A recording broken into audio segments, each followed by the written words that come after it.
Hey, Steve Knoble, Knoble Moto. Today we are going to check the rear brake light switch on a Sportster.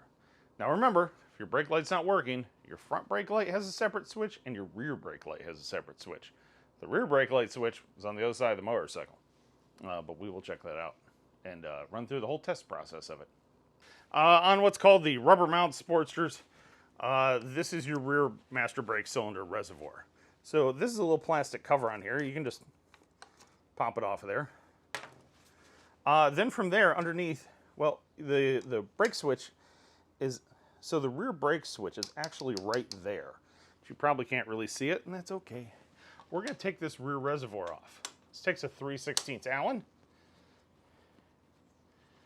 You might be able to check this with the reservoir in there, but you'll never be able to see it on camera. So we're going to take that out of the way, and we're going to take the reservoir and just sit it right over here.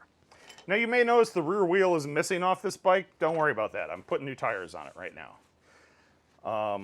So you've got, let me move that light a little bit. So you've got these two little electrodes right here. You can take a small screwdriver in here and just push both of these off. They aren't on there by much. Don't break them. You can pull those off to the side right there. Now, what we're going to do is we're going to take our cheapo Harbor Freight meter. Any meter will do.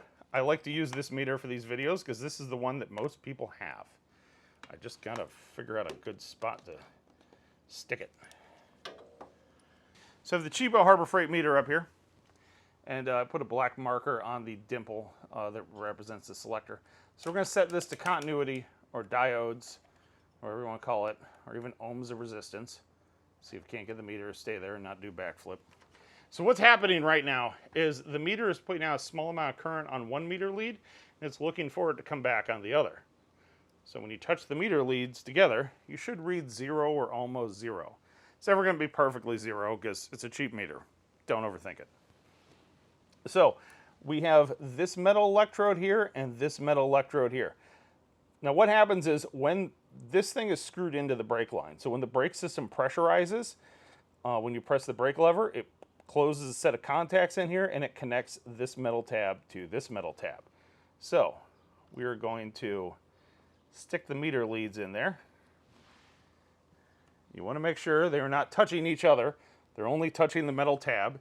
And you always want to use the side of the meter lead. Don't use the very tip of it. It's prone to not give you an accurate reading, especially on your lower quality meters. I'll move my light so hopefully you can see the screen a little bit better. There we go. Hopefully that'll help.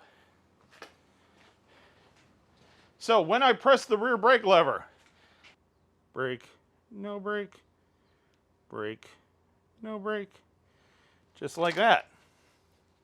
And the continuity shows that those contacts are good. Therefore, the brake light switch is good. Now, another way you can check it. Put your key in your bike. Turn your bike on.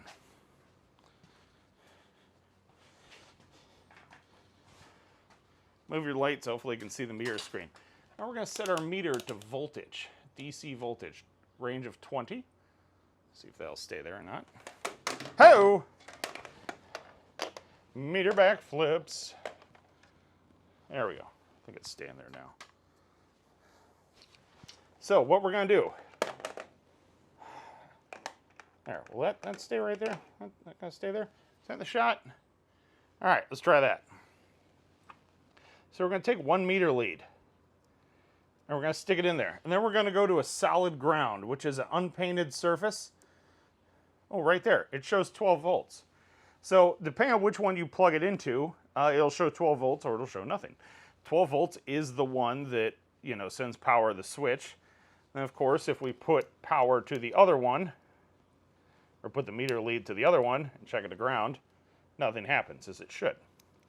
That's because 12 volts is coming out on one switch, or one wire, then it would go through these contacts and then out to the brake lights. What you can do is actually bypass the thing and then take something metal and cross the two switches and disregard the meter on that. There, we'll just turn that off. But when you cross those two right there, the brake lights are illuminating. You probably can't see it, but take my word for it. But yeah, that's pretty much it.